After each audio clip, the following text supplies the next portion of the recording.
Everyone, it's nice to actually see a crowd here today. And welcome to the November 23rd, 2022 Cumberland County Commissioners Workshop meeting. If you would please stand and join me for the Pledge of Allegiance. I pledge allegiance to the flag of the United States of America and to the republic for which it stands, one nation, under God, indivisible, with liberty and justice for all. Thank you. I call the meeting to order at 9 a.m. and this time I open up the floor to public comment. So hearing none, seeing none, we move on then to agenda item number 3. I'll call on Tammy Bender to discuss the 2023 budget resolutions. Good morning, Commissioner. The 2023 budget is a total county budget, revenue budget of $287.6 million and a $337.7 million expense budget. Of that, the general fund's $106 million revenue and $136 million expense. And of the total county budget, our federal and state grants make up about 28.6% and subsidies 4.3% of the county budget. Just like to thank everybody in the finance office for all their hard work and all the county departments, because the budget document, as you see, is it comes from all the departments. We need everybody in the county helping us, and they do a great job when we ask for help to get this done. It's a countywide effort. Any questions on the budget? Next is the county ordinance, requesting approval for the ordinance to set the millage rate for the county real estate property at 2.195 mils. And the library at 0.166 mils for 2023, which is the same as 22. Any questions for Tammy? All right, thank you, Tammy. Tammy is actually going to also walk us through agenda items 4 and 5. So the first 6 resolutions we have are for 2022 budget. So the first one is hotel tax, increasing revenue and expenses by $850,000. This is for the estimated hotel tax collections for the remainder of the year. The second one is for the general fund. It's increasing revenue and expenses by $1,670,000. It's because we received a second portion of the ERAP 2 funding that the Housing Authority is administering the program. The third one is also the general fund. It's increasing revenue by $13 million. This is to account for the transfer of the nursing home proceeds to the general fund. The fourth one is for the general fund again. It's increasing revenues by $37 million, and this is to account for transferring the ARPA fund to the general fund to cover our salary and benefits. It's the revenue replacement. The fifth one is for the nursing home, and it's increasing revenue and expense by $5.5 million for the disbursement of the sale proceeds as approved by the Board of Commissioners. And the last of the 22 budget resolutions is for the healthcare insurance fund. It's increasing expenses by $750,000. The claims have been a little higher than expected this year. They're kind of returning to pre-COVID levels. And then we have one 2023 budget resolution, and that's for community services, and that's increasing expenses by $18,000. Community services is using some of the fiscal employer agent fund balance to pay for the indirect costs that's over the 2% cap for Fund 240 instead of using subsidy. Any questions for Tammy? Tammy, I have one question. So we're anticipating action on these Monday. So remaining questions regarding the budget before final adoption, should they be directed to you or to Dana? Both of us. Okay, thank you. Yep. That takes us to agenda item 6, which is contracts and grants. Section 1 is existing contracts, contract extensions or addenda with no additional cost or increase to the county. And that would be for human resources and juvenile probation. Commissioners, any questions about either of those contracts? Okay, moving on then to agenda item 6, section 2, which is new contracts, vendors, services, grants, and contracts with increases or decreases to the county. And we'll start with children and youth. Jamie Ryber is joining us. Hi, Jamie. Morning, everyone. I just have two this morning. The first one is for Beacon Light, and it is just a memorandum of understanding between the two agencies in order for us to work together with them. There is no money tied to it at all. The second one is Child First Services. They are adding 3 new programs to their contract for 22-23. And one of their programs increased by 26 cents, 0.03%. And that was because it was to be that amount last year, but they weren't approved at that. And they are all at state maximum allowable or lower. Any questions for Jamie? I don't see our solicitor's signature. He has reviewed all of these. The issue was he was out of the office, but he did review them, and they wouldn't be on the agenda without his. We will catch that up next week with this formal signature. Thank you. Thanks, Jamie. Thank you. Okay, next we have the Commissioner's Office, and this is actually closely related to one of the items that Tammy has already spoken about. This is an agreement between the county and the Cumberland County Housing and Redevelopment Authority to manage our EREC2 monies that we've received. And that amount totals $8,087,480.38. And these are monies that will be available to us through 2025 for emergency rental assistance. This does include $984,226.87, which is allocated as high needs funding. Any questions, commissioners? Okay. We'll move on then to Ryan Simon, who's here to talk about the addendum from Drug and Alcohol. Hi, Ryan. Good morning, commissioners. This addendum is to add the ability for Pennsylvania Counseling Services to do outpatient services in several of the Cumberland County school districts. A different provider had been doing that last year, and they're unable to do it this year. So Pennsylvania Counseling will be picking that up this year. Any questions for Ryan? That's what Jack talked about that yesterday, right? Okay, move on then to Kirk Stoner for Liquid Fuels Finance with an addendum. Okay, good morning, commissioners. Good morning, We'll come back to HR in just a moment. Sorry, it's the day before holiday. Please excuse me. Kirk. Good morning, commissioners. For the liquid fuels, we have a change order 5 on Hertzler Bridge, which increases the cost of the project by $12,750 and increases the schedule of completion date to substantial completion date to December 2nd. Since our solicitor is with us today, this morning I just received a request from the contractor to push the substantial completion date to further in December.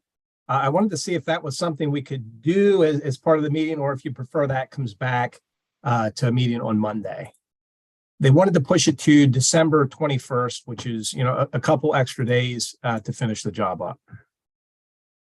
So your question, Kirk, is whether the commissioners would take action on that date change today vis-a-vis Monday? Correct, yes.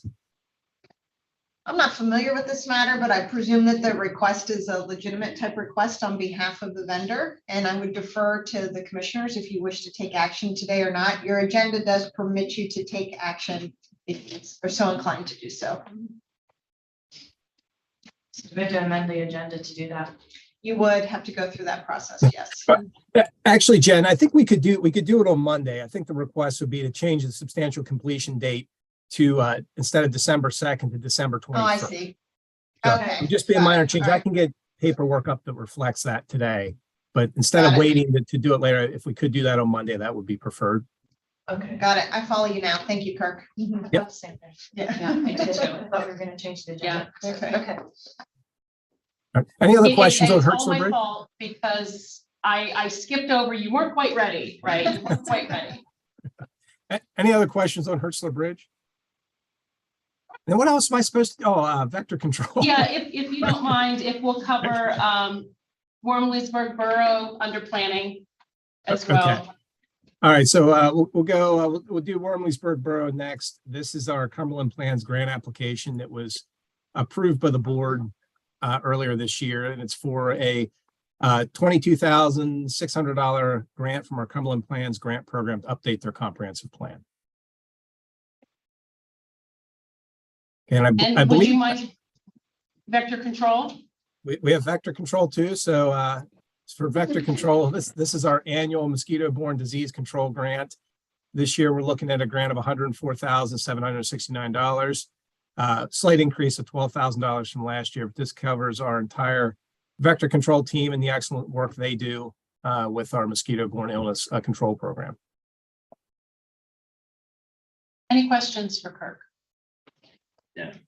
Okay, all right, so just to keep everybody up to speed here, we've covered A through C, E, G, and I, and now we're going to go back and pick up D with Holly Sherman for Human Resources. I'm so sorry, Holly, I skipped over you.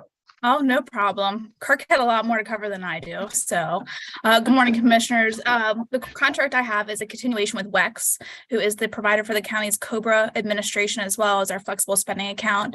They are requesting an increase, a slight increase on the COBRA is a monthly increase from 62 cents per month to 70 cents per month. And with the flexible spending from $3.50 per month to $3.92 per month. These rates are guaranteed through January 1st, 2026. Any questions for Holly? Okay. All right, then we'll move on to Robin Tolan, who's here with us to talk about MHIDD. Good morning. So there are three contracts. The first one is early intervention, which is an addendum to the current contract, an increase of $5,281 based on additional services that are authorized in the Pelican system for early intervention. The second one is for WID services. That's for the intellectual and developmental disabilities program. And that's a new contract to provide respite services with a contract total of $102,330. And then the third one is for mental health, Diacon Child Family and Community Ministries, also known as Diacon Family Life Services, is asking for an increase in the mental health contract of $5,000 for 22-23. I'm not sure why that says contract total 10. Oh, the increasing it by 5,000 with a total then of 10,000 for their contract, and that's to provide outpatient services at their at Diacon's Mechanicsburg location. Any questions about any of that? Oh, thank you, Robin. It's nice to see you in person, Robin. Yeah. I wasn't sure if you listened to the other thing too, so I was just gonna few things. Okay, so that takes us then to public safety, and we have Claudia Garner joining us to discuss. Hi, Claudia. Good morning, everybody. Public Safety is seeking your approval of the fiscal year 22 Homeland Security Grant in the amount of $1,209,043. That has a performance period of September 1 of 22 through December 29 of 25. This is federal funding from the U.S. Department of Homeland Security, which is awarded to the South Central Task Force region as a whole. Dauphin County is our fiduciary county, so they will receive the revenue and they will consume the expenses as well.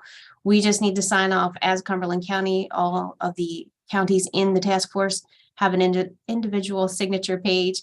So that's a digital signature, assuming that you approve on Monday. Just need you to go in and sign that. The priorities for the funding are exercises and trainings, technology, and then response capabilities and investments. This is an $8,000 decline from last year, which has been pretty much the standard every year that we get awarded the funds. Like I said, the revenues and expenses will go through Dauphin County, but we need to sign off as Cumberland to be part of that task force receiving. Any questions? Any questions for Claudia? All right, thank you, Claudia. Thanks, everyone.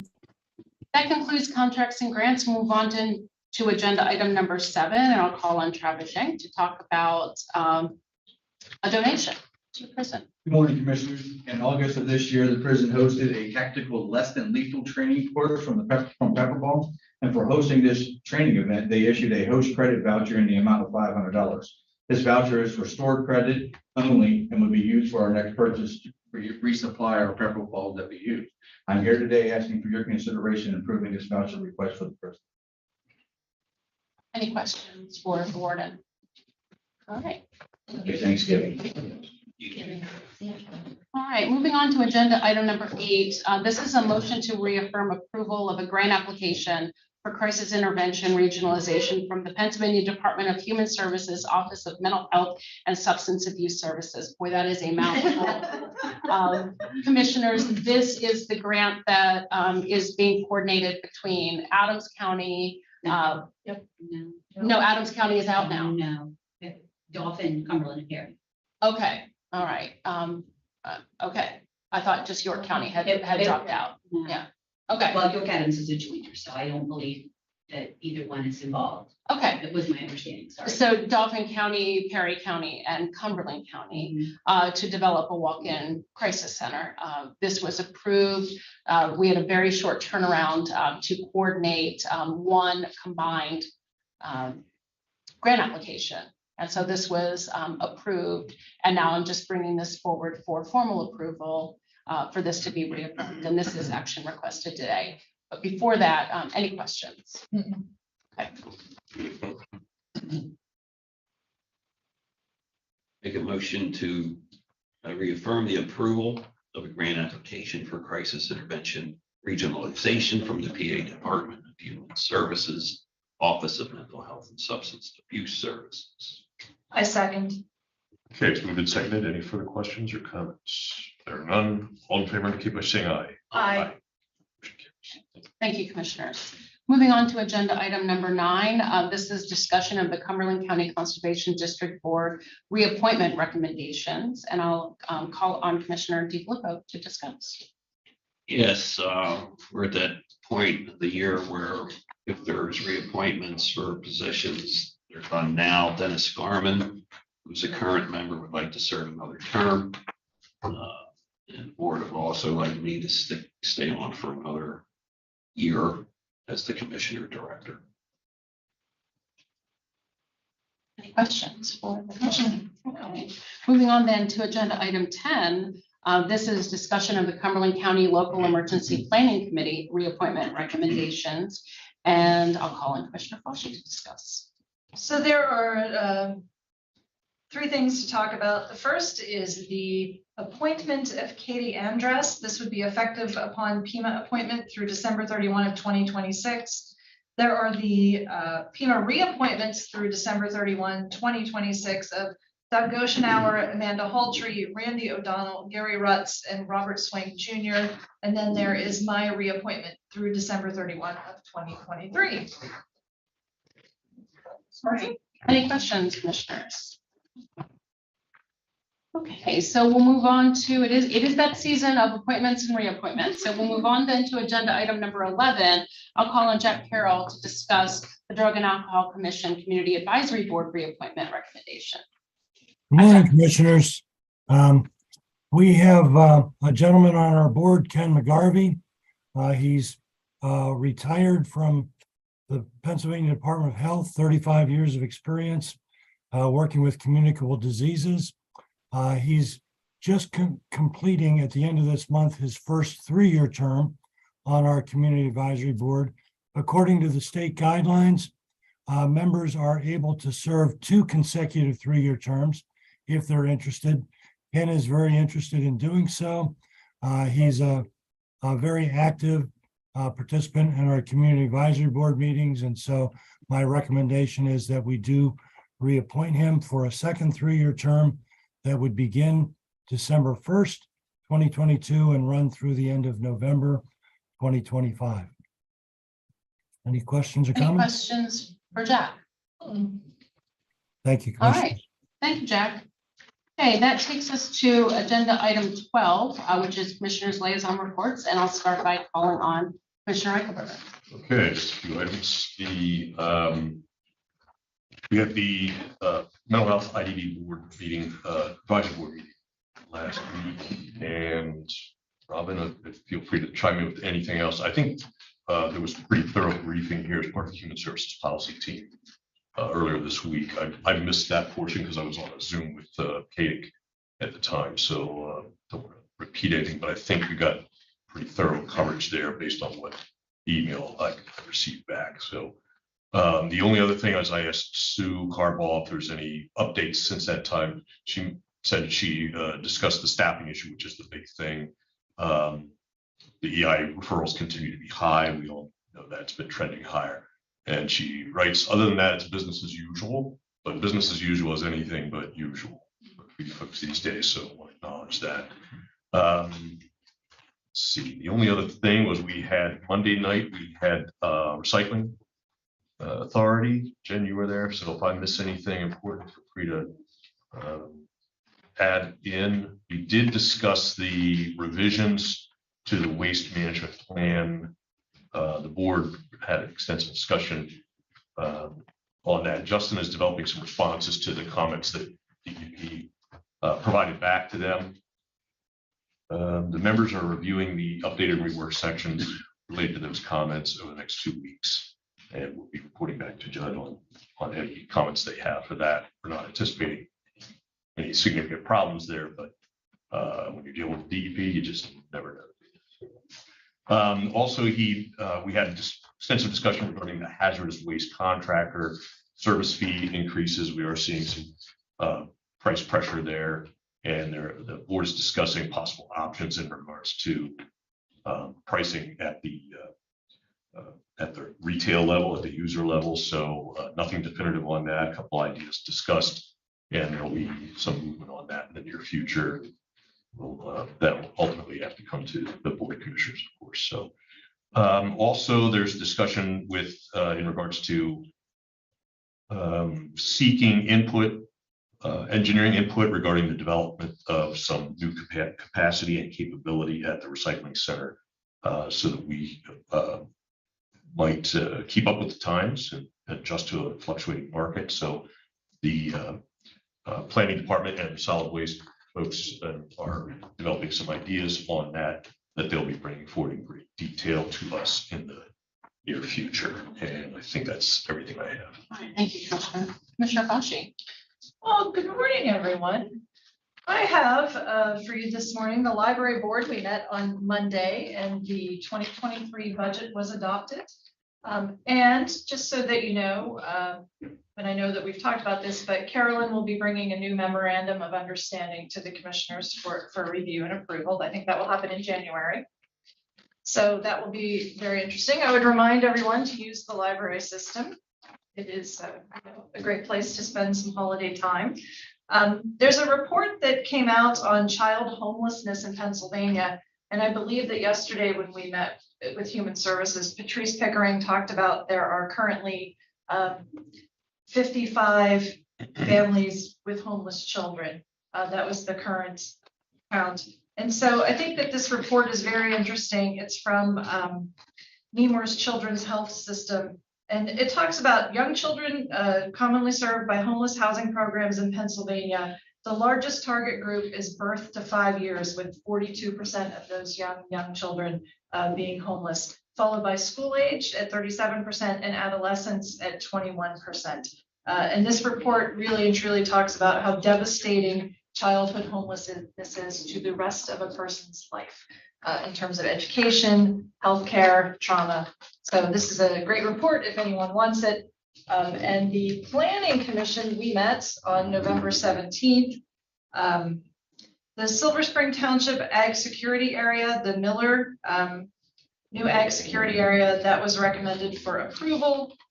We had in October a plan count of 13, and year-to-date a total plan count review of 147. And that is what I have this morning. Thanks, Stacy. Commissioner. Commissioner DiFilippo. Thanks, Stacy. Blighted Property Board, we met on November the 10th, a lot of activity going on. 5425 Wordsville Road in Enola was approved to begin the blight process. 545 Hummel Avenue is listed for sheriff's sale, and this will be listed for sheriff's sale on December 7th. 420 Bosler Avenue, Lemoyne was recently acquired and at tax sales, already under a blight designation, but the new owner plans to restore it.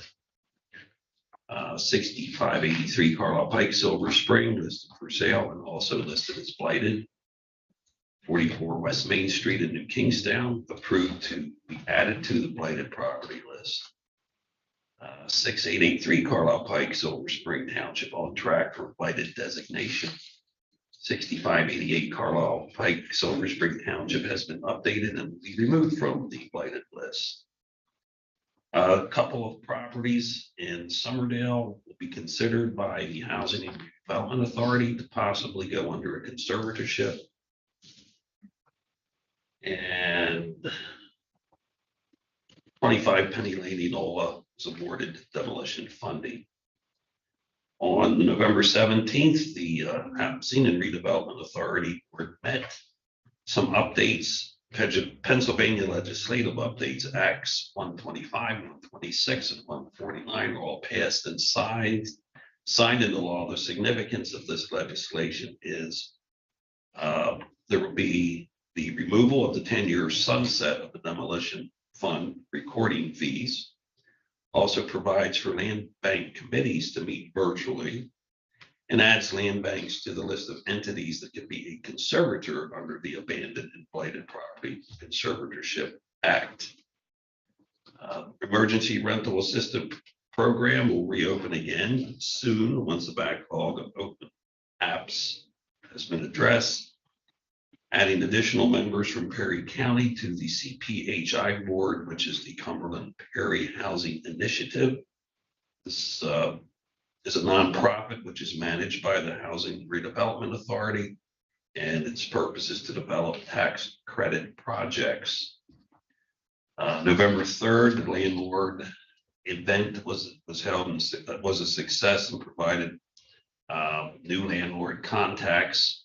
Staff is working on a housing forum. More information on that will come hopefully next month. The executive director, Mary Kuna, met with Lancaster Redevelopment Authority folks to share ideas. The authority is also working with real estate investing networks to expand affordable housing opportunities. Staff is working to attract contractors to participate in our owner-occupied rehab program and develop a pipeline of potential contractors for future projects. Ag Advisory Board met last Friday, November 18th. Open enrollment for Medicare is in full swing. 251 seniors were helped in October. The Ombudsman program is very active right now. There were 243 contacts for the month. There's been a big increase in the Ombudsman and Protective Services program for Claremont, to note that. Protective Services took 91 new reports, substantiated 24 investigations in October. 10 consumers are on the wait list for personal care due to a shortage of direct care working staff. There is no wait list for meals. Senior centers are all open, operating under normal hours. ECHO grant application has been successfully submitted by the Department of Aging, and this will fund one cottage for our county to start. And we should have more word on that in the spring. There's also been, no surprise, an increase in heating calls. So the Department of Aging is looking into restarting the heating assistance program. And last but not least, CapCog met this past Monday. There was a presentation done by Louis Verdelli and Ryan Brockman from the Raymond James Financial Company. They presented an economic forecast, potential impacts to townships, boroughs, etc. There'll be a township managers meeting next week. It'll be held at South Middleton Township. 23 township managers at the minimum are scheduled to attend. The annual dinner for CapCog will be January 16th at the Best Western Premier in Lower Paxton Township. The guest speaker will be the Pennsylvania State Treasurer, Stacy Garrity. I believe that is it, Stacy. Okay, thank you, Commissioner. Let's go by. Ready?